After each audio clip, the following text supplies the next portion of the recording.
This week on the agenda, new members, new governance, even a new currency. We'll consider what's set to dominate discussion at the 15th annual BRICS Summit.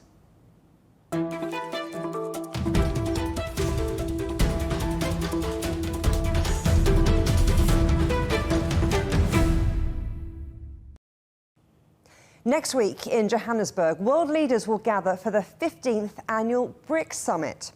The name of the group, Brazil, Russia, India, China, and now South Africa, was first coined in 2001 by economist Jim O'Neill. We'll hear from him later in the programme. But first, let's get some context about this year's meeting and what's on the agenda. I'm joined now by Ben Joubert, South Africa's Sous Sherpa for BRICS. What's the big goal for the BRICS Summit taking place in South Africa?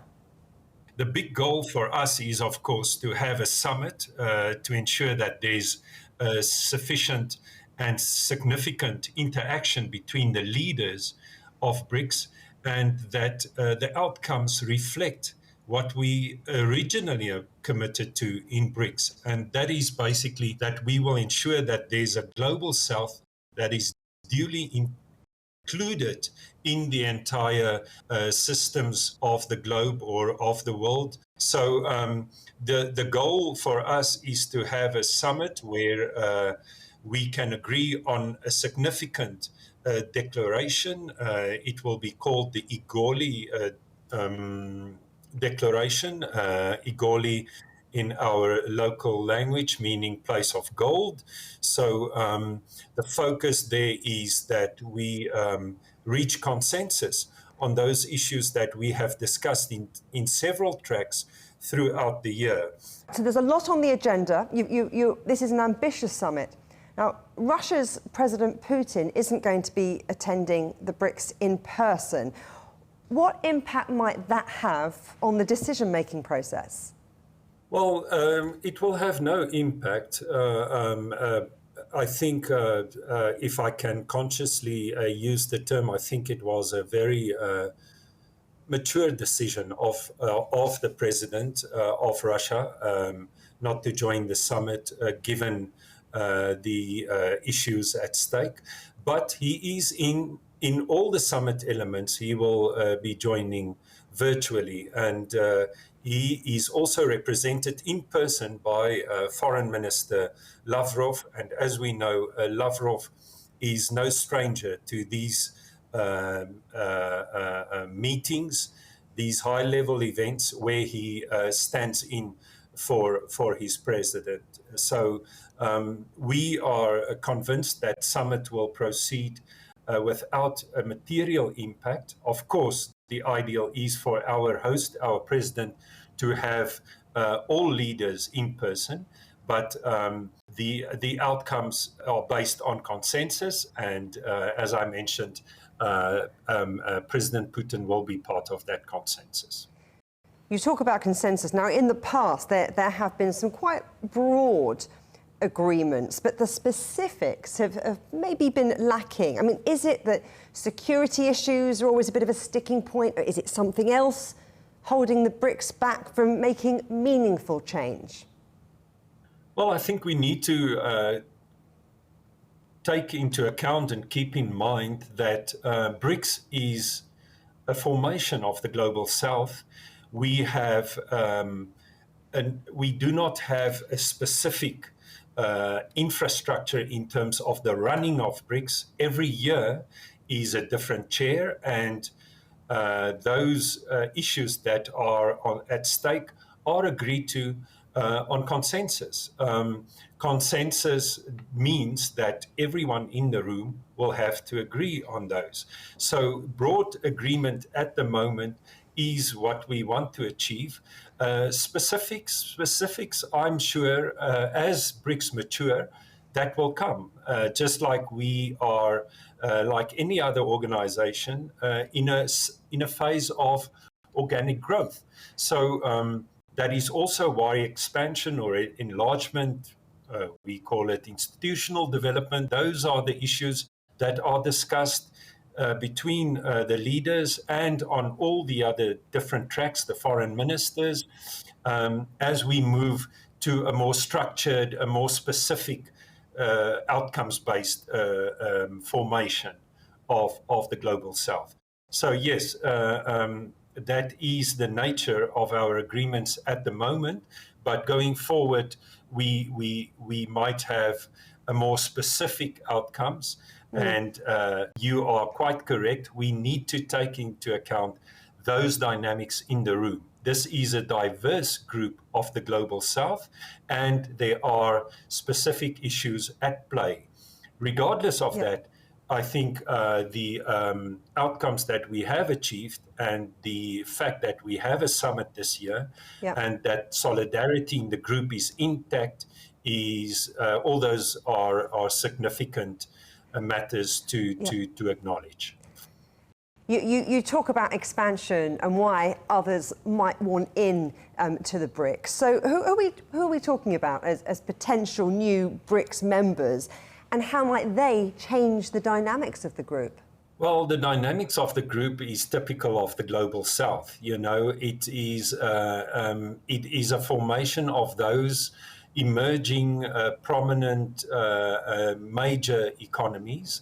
I know that there are at least 22, 23 countries expressing an interest in joining BRICS, and this is evident, or perhaps a sign of a reward in the sense that BRICS has stayed quite true to its original values and undertaking of ensuring that the Global South is included in the world systems.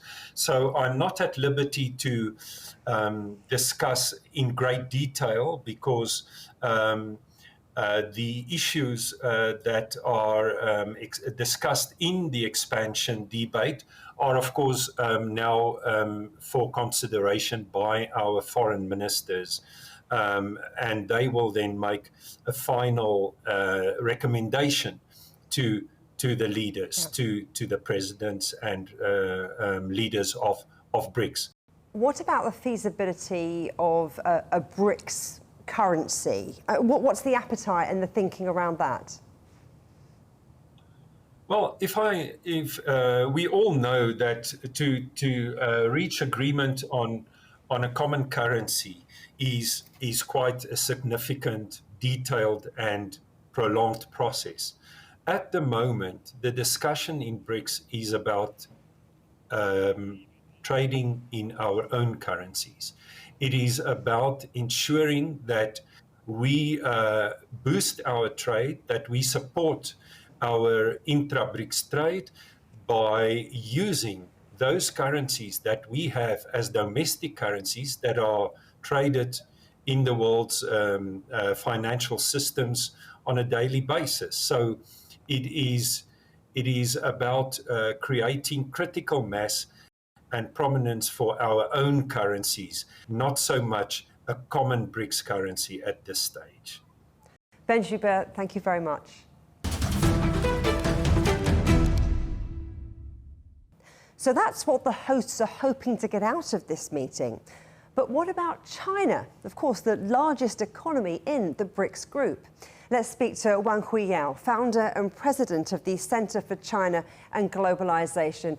Great to have you on the agenda. Now, at the last BRICS summit, held virtually from Beijing, President Xi Jinping said that the BRICS countries needed to act with a sense of responsibility to bring stability or a stabilizing and a constructive strength to the world. Is that a message that you expect to be reiterated at this meeting?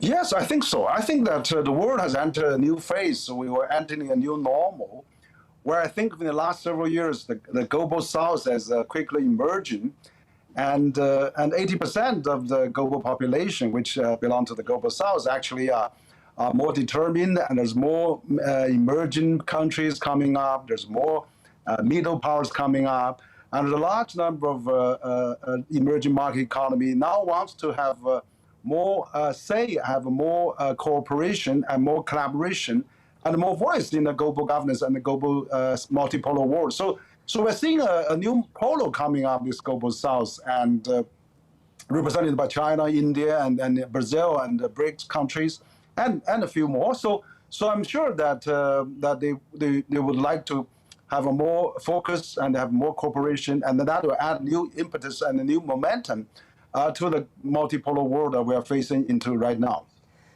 What is China specifically looking to achieve at this summit?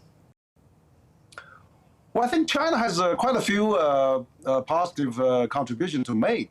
First of all, China is the largest global south country, largest emerging country in the world, and China has accumulated a lot of experience, and of course, learned a lot of lessons too, in terms of how to develop a developing country to a more quite developed to some extent, and but also, serving the SDG 2030 agenda, lift the poverty, building infrastructure, seeking common prosperity, fighting climate change. So China is really hope to strengthen the global South development, and also actually to build up the consensus that global South share a lot of common similarities and common objectives and facing common challenges. So to that extent, I think China and the BRICS countries and other global South countries can really work together through other AIBs, through the new development banks, and all these new innovations that they're going to have. So when they all BRICS countries putting together, their purchasing power parity is already larger than the G7 countries in the world. And then if you add other emerging markets like Brazil, like Indonesia, like many others, in Saudi Arabia, that can be even more so. So I think it's high time that, given the geopolitical changing landscape, and also given this current challenge we're all facing for the uphill battle with the world economy, united BRICS countries, united the global South can be very important, and China can play a very leading role. There's been a real buzz about expansion, but it's been suggested that China and India have differing views on that. How do you see that playing out? Well, I think that China and India, both the largest, most populous countries in the world, and also the two largest countries in the global South ranking, they are largely share a lot of common prosperity. For example, otherwise they won't be together in the BRICS countries. They won't be together in the Shanghai Cooperation Organization. So they share a lot of similarities. But of course, they don't see everything exactly the same. They could have a little difference here and there. But I think they don't object, for example, expansion of the BRICS countries. They don't object more cooperation, economic continuity of the BRICS countries, and then they really share a lot of similarities. I mean, so in that sense, I would think there may be some differences in certain subject, but largely they share the same objective, including the Brazil was another big BRICS countries. So we're looking at the 40 countries wants to apply or join the BRICS country. We're seeing a 40 heads of state, probably representative of the BRICS countries and other global South countries come to this gathering. It's going to be the largest BRICS country global South gathering in the history of the BRICS summits. Now, some commentators have suggested that the BRICS seem to lack a central purpose, and that coalescing around China's Belt and Road initiative could really unlock its potential. Is that a possibility? The BRICS countries and to a large extent global South countries and developed countries share a lot of similarities. I mean, they have a lot of common objectives. For example, they all want to leave the people out of poverty. China has already done a good example for that. They all want to building the infrastructure, have a big connectivity around those countries. China, again, provides a good example. So there's a lot of things that the BRICS countries can work together. They want to strengthen their economy. They want to strengthen their payment, even to some extent more digital, digitalization of the market, and also climate change, fighting clean technology, and all those things. There's so many similarities. But even that, I don't think that, just Belt and Road. Belt and Road certainly can play a big role for that. But we hear that also that,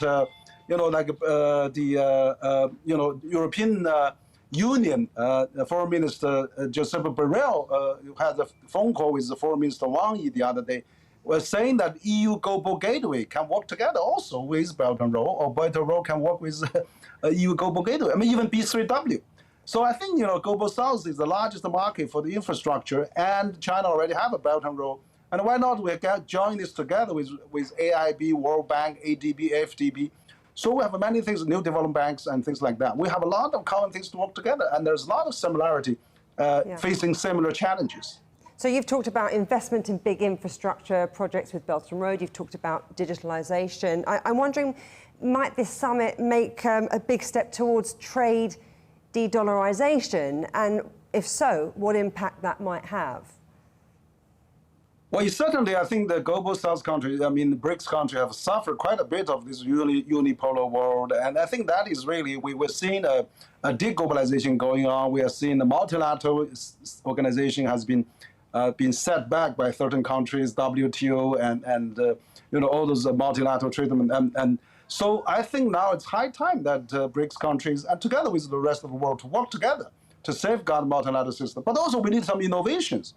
We can just not put all the eggs in one basket. So I think they have some diversification of payment system, or have a bit of digital payment system, which is fine. I think BRICS countries should have some experiment on that. But of course, we are living in one world. We have to really depend on each other. We are really facing the common threat of climate change and the pandemic and all the other challenges that are all facing humankind. So I think, BRICS countries, developed countries, EU, US, and China, of course, India, they should work together. And so we're not really going to topple what the existing system. We want to improve it, enhance it, add value, and improve it. And it's good for everybody. So why not we do some new experiment and also try some new things so that we have some alternatives and not just have all the things in the old risky position. But of course, we hope to work together. There's still a long way to go, but I think it's good for the global South, 80% of our population, try something different as well. So where do you think the BRICS group is headed? Is it the hour of the global South, which is something that Financial Times recently said it was? Yeah, I think that's true. Probably we are seeing a new dawn, embark on the new global South. I think this month's BRICS summit could serve as a start of a new landmark for that milestone. Because we've been seeing G7 has been more politicalized. They are having a lot of a statement, which is really more geopolitical driven. So I think that some global South countries maybe felt that it's time that we need to have more economic voices. We should have more development voices. We should have more, prosperity, global system, multilateral system. So I think global South, they are actually having this BRICS summit. I would think it's first they're building up consensus. Second, that they are making their self-identification even clear. And then they become a new polo of the world. And then they are really becoming a new engine as well as in terms of in future development of the world economy. They're going to be the biggest market in the world for this global South. They are already purchasing power parity surpassed the G7 already. So let's not underestimate this group. So now it's to have a more consensus. Let's get out of the geopolitical decoupling or de-risking and all those non-productive mentality. Let's really working together. The health and the safety and economic prosperity is the biggest, that we cannot, jeopardize that. That is the biggest risk we're going to face. So we have to work together. I think this, emerging market and BRICS summit will serve all those purposes. Identify objectives, build up a consensus, and become a new polo of the world. Wang Huiyao, thank you very much. Thank you.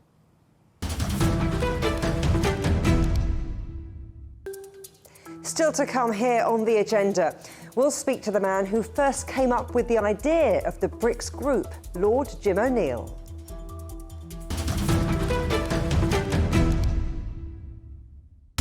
Roger, read you loud and clear. We can try out the wild and the crazy ideas. Nothing can stop an idea whose time is coming. This idea is coming. I actually feel quite comfortable in isolation. should all be very busy when we're trying to save the world. Awesome! We hope it will happen. We have to live in hope.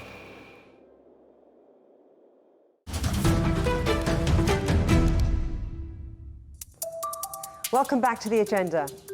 As we've mentioned, in 2001, the term BRIC was invented by economist Jim O'Neill as an acronym for the then 4 countries he identified as being at a similar stage of newly advanced economic development. 8 years later, the leaders of those 4 held their first summit, turning an economist's thoughts into a true global organisation, incorporating South Africa a year later. So what does Jim O'Neill think of BRICS now? He joins me now.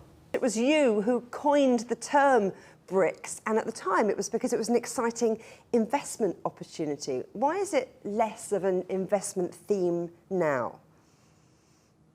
Well, actually, I didn't create it because it was an exciting investment opportunity, although rather strangely, that's what many people now say 22 years later. I wrote the initial paper in November 2001 to articulate the case that global governance wasn't very optimal anymore, and we needed to change the structure in order to give big emerging market countries more power. And the paper was specifically called "The World Needs Stronger Economic BRICS." So it had nothing to do with investment whatsoever. Although, as your question implied, it seems to become a bit of a theme. It did create a bit of a snowball effect, didn't it, when people are suddenly sitting up and taking notice of those economies when they previously hadn't? Within 2 years, when with my colleagues we wrote an additional paper outlining the potential shape of the world economy by 2050, it seemed to have a galvanizing effect on many international-minded business people, companies and investors, and it led to a number of big companies developing their own specific BRICS strategy. And of course, as you were inferring, I guess, the beginning of a number of BRICS investment funds. There is still a lot of interest in emerging markets. So are you looking now at these economies individually because they're all growing at a different pace with different challenges? Well, I mean, if you take it as the reality of where we sit today, 22 years later, China is twice the size of all the other BRICS countries put together.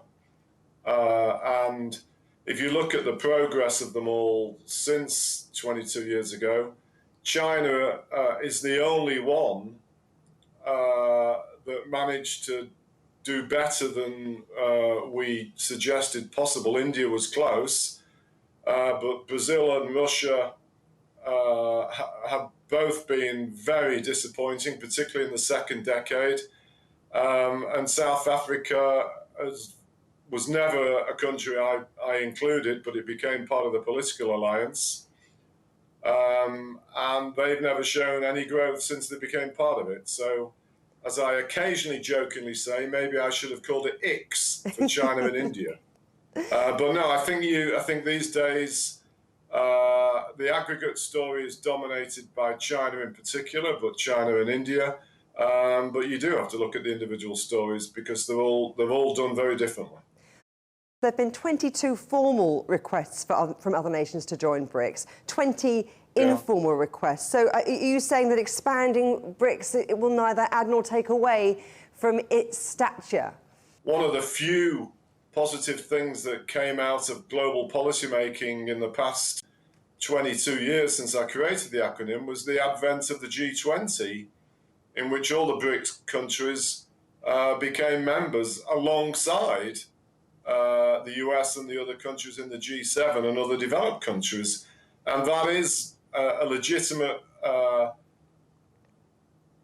feature of how complex the modern world is, where we have countries of very different political and social structures that are important in the world. And the idea that the G7 should become better and bigger, and the BRICS should become better and bigger, it's not really very sensible because you can't solve any global issues with any of them.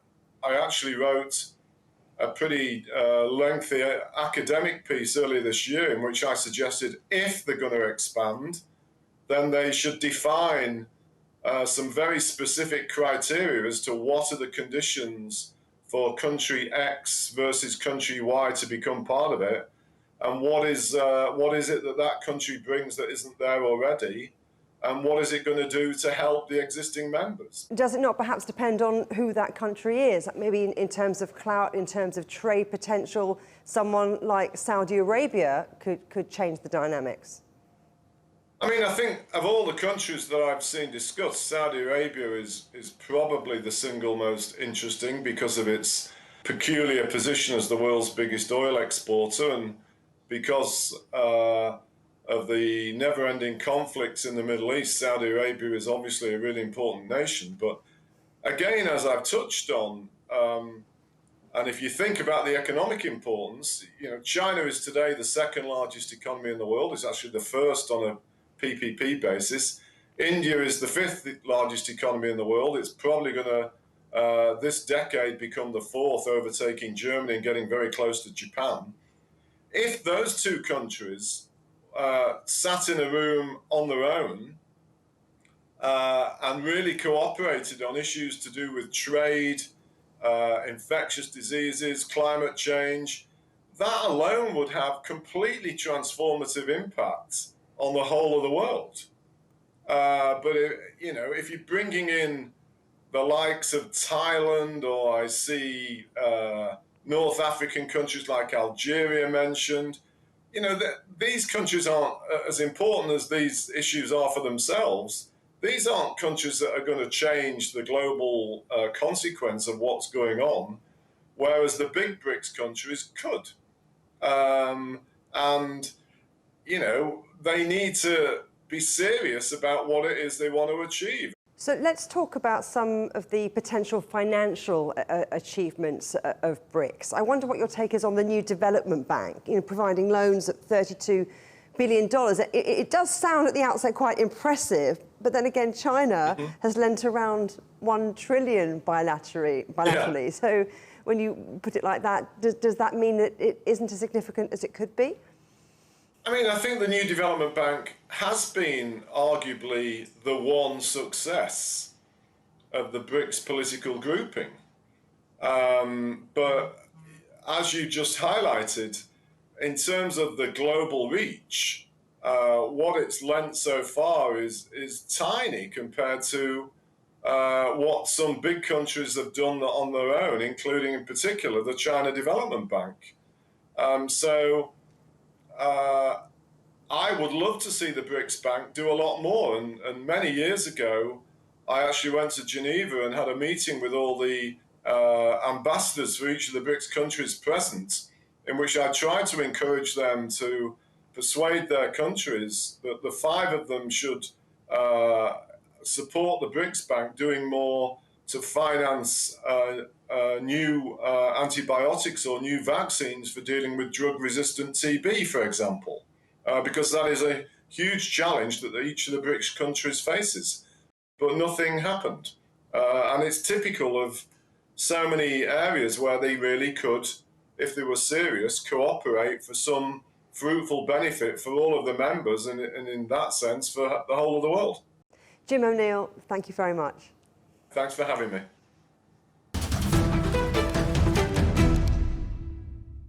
You can watch every episode of The Agenda in full on CGTN Europe's YouTube channel. And for exclusive extra content from me, my guests and the rest of the team, don't forget to check out The Agenda Show on TikTok.